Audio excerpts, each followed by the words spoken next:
the elephant. Now, when you touch the tail of an elephant, the feeling is different from when you touch the ear of an elephant.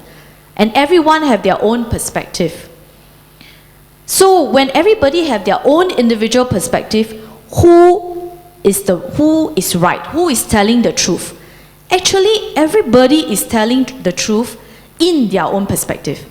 Correct? So for this community of inquiry to come together, they can actually share what do they touch and how do they feel. And this will pull together a common understanding of the so-called the truth. So this is how COI can be used. And with such setting, you are actually creating conversations among a group of students. It means that socially, it gives them the opportunity to know how to communicate with people. And at the same time, they know that when they come together, they can contribute to a larger community. So actually participating in COI engages children in developing important cognitive abilities such as creating hypotheses, clarifying their terms. They clarify with one another, what do you mean? Do you agree? And they ask for and they give good reasons. And they even offer their examples. And they counter examples and even they question each other's assumption in the very respectful manner. And community of inquiry is also a social enterprise whereby everybody comes together. It requires the children to share their own views and listen to others and challenge and build on one another's idea. Okay, so they look at some reasoning, they reconstruct their own ideas. So that is the tool of P4C. So what is this whole thing about COI that is so good, which we have shared earlier on?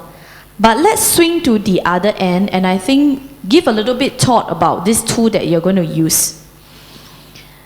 There was this group of philosophers, it's another branch of philosopher. They actually look into metaphysics. Now metaphysics actually is a branch of philosophy looking at who we are, the nature of being, the nature of knowing, your identity of who you are as a person. Now this group of philosophers actually says that if every individual is supposed to give your own ideas, and in a COI setting, they share their own ideas, and everybody start to look at one another's idea and agree along certain way, isn't it causing people to become a homogeneous group? That means your ideas become aligned and you became more and more agreeable to one another's idea. And if that is the case, wouldn't you become less of you? You become more grouped, and then people have the same ideas how certain things should work. So at the end of the day, it goes back to the individual. Then who are you as a person? If everybody agrees with one another. So if that is the case, then what is the truth? Is it really going to contribute to the society if everybody agrees? So I think when we actually look at what Wendy said about the philosophy for children, if we look at this carefully, the notion of truth as a construction is a popular one with roots in a number of philosophical theories from Piaget and Vygotsky to Dewey on to Rorty. So insofar as we construct the community, we are actually building together a vision of the world that we see. But the question is that, is this the truth? A truth?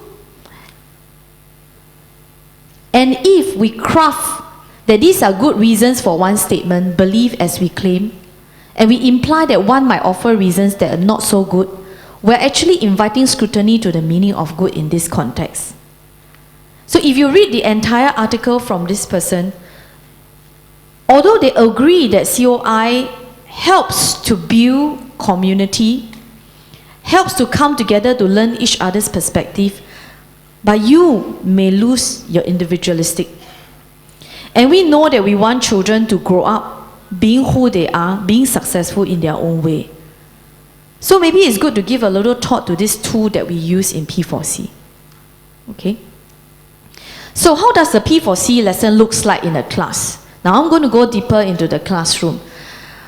If you look at some of these photos here, you realize that they all sit in a circle.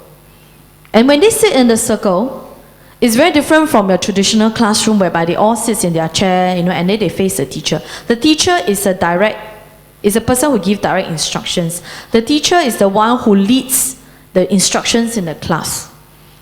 But for here, where is the teacher? The teacher is among them. The reason for sitting in a circle is because they can focus to one another's idea when one share, everybody listens. So they sit in a circle, and then the teacher will prepare a text. It can be a text, it can be a story, it can be a video to start stimulating the conversation. And then we, as a teacher, why is it highlighted in orange is because as a teacher, you need to identify the concept first. Now, what is a concept? The concept here is something that you can actually allow conversations, something that it can be controversial. It could also mean that there may be some problems that exist in this concept. And then you start creating philosophical questions for them. And after all this tuning in, the children gets into the dialogue. So for instance, after a round of sharing, the children can actually ask to be vote. They can vote the question that they find that is the most interesting question. And then the teacher can zoom in that question and go deeper into the concept. The children can also share how do they feel. Of course, the children can ask one another, what's your reason for saying what you said? And the teacher along the way can check for a certain level of understanding to make sure that they are still moving in tandem. The teacher can also create cognitive conflict around the concept. They can compare the concept with other concepts as well. For instance, we talk about the meaning of truth. Now, this truth is a concept. This particular one, a truth. So going to that, usually for children at a very young age, they will say that, yes, we should tell the truth. So the teacher may ask why. The friends may ask why. So as young children, you'll probably say that that's because my mom and dad taught me this way, and we should tell the truth. Some children may say that it is right to tell the truth. That's one perspective. And other children will say that if it is the truth, why are you afraid to share the truth? So if you hear these three sentences from the children, you realize that they actually take each different perspective. One from the cultural side, because my mom and dad taught me that I must always tell the truth, right? One that's taught by the society, it is important to tell the truth. So with this, if we go back to the whole sequence, you realize that children, if you look at number 6, dialogue starts, they start sharing their first thought. And then we ask them for their reason why they think this way. And then we check for their understanding. And as we go down the whole the round, one round or two rounds, you realize that children go deeper and deeper. Some people even said that we should not tell the truth because there's something called white lies. Because we're helping someone, that's why we do not tell the truth. So you realize that the teacher, when they facilitate the discussion, there's a lot of things that the children can share with you in their perspective, and we actually understand the social background that they come from. We have a deeper understanding of the children have a deeper understanding of their concept, and children understand one another better, and the teacher can actually push the thinking a little bit further by getting them to question, thinking deeper on the concept, and last but not least, they actually learn about one another's perspective. That is very good for classroom learning. And then in this above setting, what would be expected effects of all these lessons? Number 1, the key thing is thinking, the cognitive level. They are able to think at a higher order questions.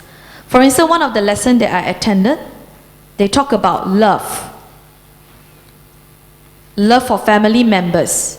And when they actually reach the third lesson of this love, a child actually asked a question and asked the group, is it alright to kill for love? For instance, if you are in this situation, that your loved ones are in danger, can you kill for love? So such question goes through the mind of a child. When you are talking about the concept of love, it actually goes into another concept of, can we actually murder? Truth, something like that. So when we draw both concepts together, it actually gets them to think deeper. So I thought that was quite interesting for a child to ask a question like that. Does the teacher give an answer? Does the other children give an answer? We facilitate the discussion. We use the children's answer for another children. What we understand is that in this COI, as a teacher, we are a facilitator. We facilitate the thinking deeper and deeper. We may not be able to give an answer. At certain point, if it has to do with moral standing, as an educator, I feel that I have to step in. If they were to ask me as a teacher, so should we kill for love? I would actually have to say that in the real world setting, what is best as a person in the eyes of the law? So these are things that we actually facilitate during the lesson. And as you can see that during P4C, the children participate and they contribute. But this also means that as a teacher, you must craft your questions properly so that they are able to participate. The children of different cognitive level can participate and contribute. They can do some self-management. When they hear other people's perspective, can they manage themselves? Can they accept such reasoning? When you hear from your friend that love is not about loving just your family members, loving the society, loving the country, loving people who are not related to you, loving a stranger, do they even able to accept such reasoning? But the good thing is that they are aware of such reasoning. They hear such reasoning. And when time comes, they may be able to apply such reasoning. So this is about self-management. And relating to others. And the most important thing which I feel is actually using the language. Being a Chinese language teacher, when I use P4C, I'm actually trying to teach them words that they can use in their day-to-day life. Later on, when I talk about the P4C for Chinese language, I will share more on this. Okay, so there's actually, to round up this session, right, the key ideas for P4C, we started with the founder, who have a strong belief of why P4C is important in pushing the cognitive level of the children, and how the true COI, community of inquiry, can help to actually develop the cognitive disposition of the children, the social competency of the children, as well as the emotional competency of the children. But of course, I left a little thought for you to think about. The tool itself, it has its flip side.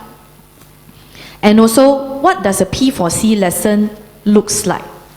So with this, I hope it's clear that we have a key ideas of what P4C is. So later on, when we move on to actually understand about how P4C can be used in different subject discipline, from English, mother tongue, Chinese language, even mathematics and things like that, you realize that it can be integrated. Okay, so I'll pass the mic to Thomas to share to you about the P4C symposium that was held in June this year. Right, thank you, Jessie. So, we had the P4C symposium in Singapore in June, 2 months ago, and some of your directors and teachers were there for the symposium. So, why is it that we want to hold this symposium? Why? Because we want to exhibit our teachers' work in P4C after many years, right? We had the first conference for P4C in Singapore 10 years ago. that was our 60th anniversary of the Singapore Teachers Union. And this is the second time we hold the conference in Singapore, right?